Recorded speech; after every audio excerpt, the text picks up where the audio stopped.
é falar sobre temperamento. Não vou entrar na questão de temperamentos, colérico e etc. Não é isso. Eu quero falar sobre conflitos.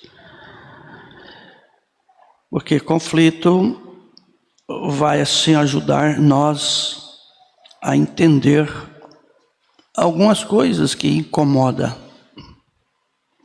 O conflitante às vezes não se sente incomodado, mas quem está sofrendo a pressão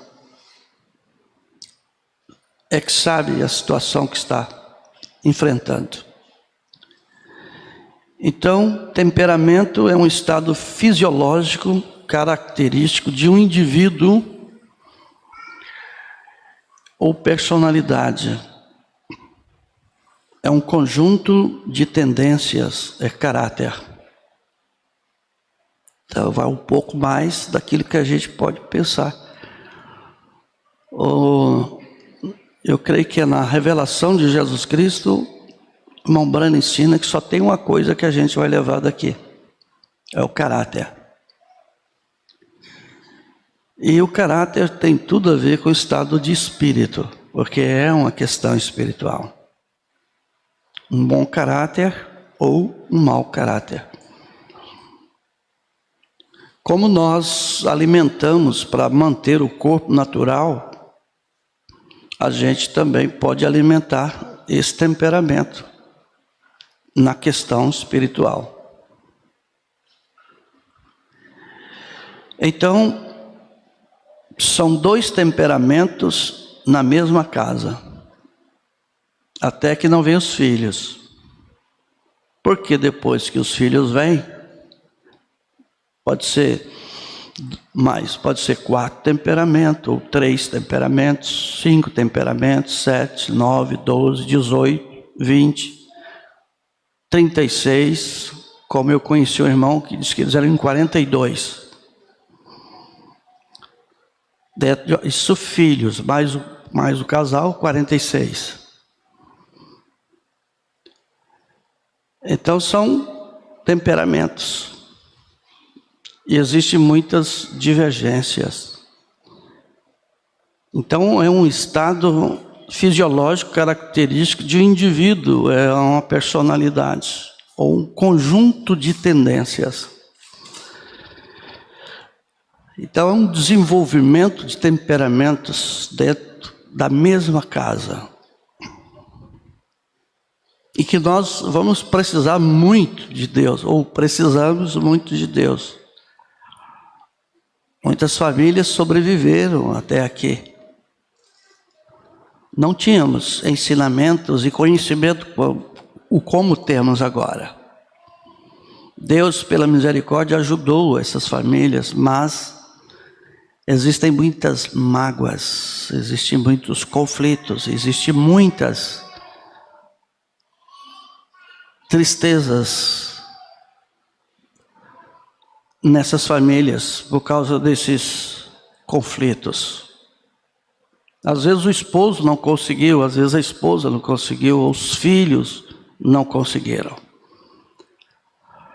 Eu quero pedir a vocês a abrir a Bíblia em Provérbios capítulo 15, verso 1 e 2. Que Deus seja louvado. Hoje eu vou usar a revista Corrigida Fiel, mas nesse assunto eu vou usar várias versões. Encontraram Provérbios 15, verso 1 e 2. Preste atenção o que a Bíblia diz. A resposta branda desvia o furor. Desvia o furor. Mas a palavra dura suscita a ira, ou levanta a ira, ou traz a ira.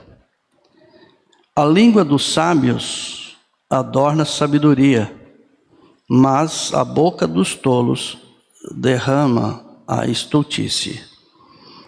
Bondoso Deus, esta é a sua palavra. E vamos caminhar aqui, Senhor, dentro de sua palavra, dentro das mensagens do teu profeta, para que sejamos ajudados em tempo oportuno. Muitas coisas ainda podem serem mudadas se tivermos uma atitude cristã. Então, não nos deixa ser meninos e meninas inconstantes, mas que sejamos homens e mulheres abençoados por Ti e que possamos ajudar uns aos outros. Pai, acrescenta a Sua palavra aos nossos corações. Te pedimos em Teu precioso nome, Senhor Jesus Cristo. Amém. Pode sentar.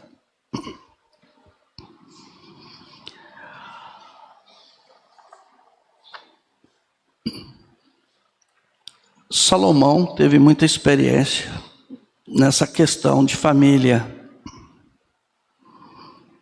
Ele teve 1000 mulheres.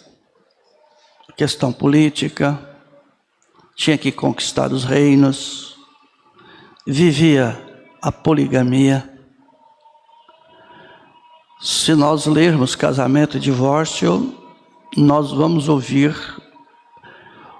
o profeta William Branham ensinando sobre o que é no princípio, pós-princípio e de volta ao princípio.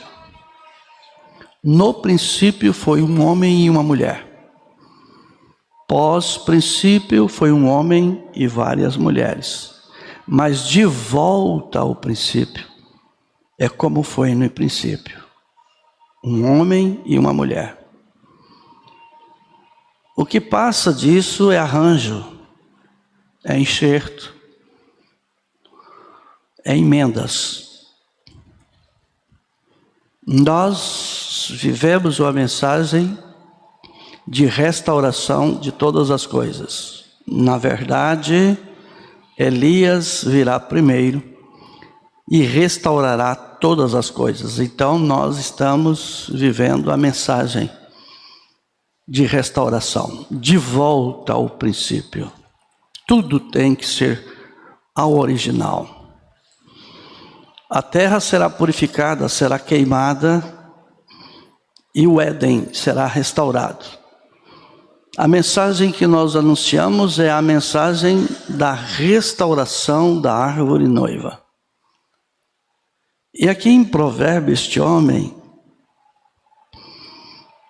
por ter recebido sabedoria de Deus, ele não pediu dinheiro para Deus. Quando ele teve a oportunidade de pedir algo a Deus, ele pediu a Deus sabedoria. Ele precisava de sabedoria para poder entrar e sair diante do povo de Deus.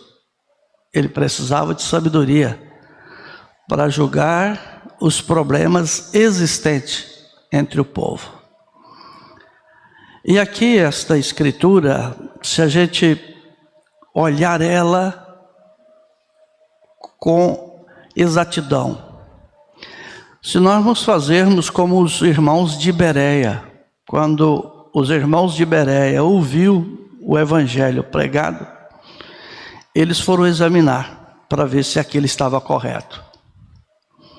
E Paulo ensina isso aos Tessalonicenses 5, acredito que o verso 22. Examinai tudo e retendes o bem. Esse é o ensinamento que o Senhor Jesus nos dá. Examinem as Escrituras e procurem ter nela vida eterna, porque são elas que de mim testificam. Então aqui em Provérbios capítulo 15, o verso 1, ele disse: a resposta branda, mansa, tranquila, desvia o furor. Se o outro tiver agitado, bravo, irado, a resposta branda desvia o furor. Eu tive em uma casa de um casal que eu vi o método que eles estão aplicando para educar as crianças. Eu admirei. E eles dizem assim que quanto mais baixo você fala, mais perto o filho chega para ouvir. Porque se você grita com eles, vai resultar em grito. Eles já estão gritando. Você grita, Então você fala baixo que eles querem te ouvir. Porque quando se fala alto, se irrita. Irrita. Então Salomão disse: a palavra branda desvia o furor, mas a dura suscita a ira. Quando a pessoa fala irado, o marido fala irado com a esposa e ela responde alto, irada, vai suscitar ira. Ou o filho com o pai, a mãe, enfim, dentro do relacionamento conjugal. Então ele diz assim, suscita ira. Se você pegar a palavra ira, é fácil. Às vezes a gente não quer ter o trabalho de examinar o dicionário. O dicionário é um professor, é um grande professor. O dicionário diz que ira é raiva. Dicionário Aurélio. Ira é raiva. É um sentimento intenso e permanente de ódio. Então, quando a pessoa está irada, ela está com um sentimento intenso, permanente de ódio. E ela traz aquelas palavras sobre a esposa. Ou a esposa traz essas palavras sobre o marido. Ou os pais sobre os filhos, ou os filhos sobre os pais. Aí aquelas gerações vai passando. Dos pais para os filhos, dos filhos para os netos, dos netos para os bisnetos. E a coisa vai só indo e aumentando. Porque já veio dos nossos bisavós, para os nossos avós, para os nossos pais. A Bíblia chega a dizer em terceira e quarta geração de maldições. Porque ira não é nada mais do que maldição. Não é uma coisa boa. E o dicionário Aurélio continua. Veja, raiva ou ira é raiva, sentimento intenso e permanente de ódio, de mágoa e rancor. Olha como que ela ramifica. Eu não peguei uma árvore para mostrar uma árvore com muitas raízes. Começa tudo de um temperamento. E que gera esses conflitos entre os cônjuges. E ele ainda diz mais. Raiva, um sentimento intenso e permanente de ódio, mágoa e rancor que, normalmente, contra uma ou algumas pessoas, é gerado por uma ofensa, dando origem a uma situação agressiva. Então, a ira passa por este caminho intenso de ódio, de mágoa, de rancor, de ofensa, que chega a uma situação agressiva, que é derramada em cima da esposa, ou é derramada em cima do esposo, ou derramada em cima dos filhos, ou derramada de volta aos pais, porque isso causa um efeito bumerangue dentro da vida conjugal. A questão é, queremos mudar? Estamos dispostos a mudar? Ou preferimos adorar esse espírito? Porque é uma questão espiritual. É um estado de espírito. Aquele homem que o William Branham orou por ele, que disse que ia quebrar os ossos dele, e diante daquela reunião, ele já tinha um pastor com as mandíbulas quebradas no hospital, e ele disse, eu vou te quebrar todinho. E o William Branham orou por ele, e ele caiu nos pés de William Branham, diante daquela multidão. Os guardas vieram para pegar aquele homem e perguntaram ao irmão Branham, ele vai ficar bem? O irmão Branham disse, não, ele não vai ficar bem, ele adora esse espírito. Então existe maridos, existe esposas, existe filhas e filhos que adoram serem agressivos, estúpidos e tolos. Porque é isso. A quantidade de mensagens que temos, de Bíblia e de ensinamento que temos, se continuarmos assim, é porque adoramos esse Espírito. E se adoramos isso, vai para a vida toda. Terá que morrer assim e terá que ressuscitar assim para ir ao julgamento no trono branco. Mas nós temos uma opção: o novo nascimento. Necessário vos é nascer de novo. Por isso, ainda dá tempo de mudança.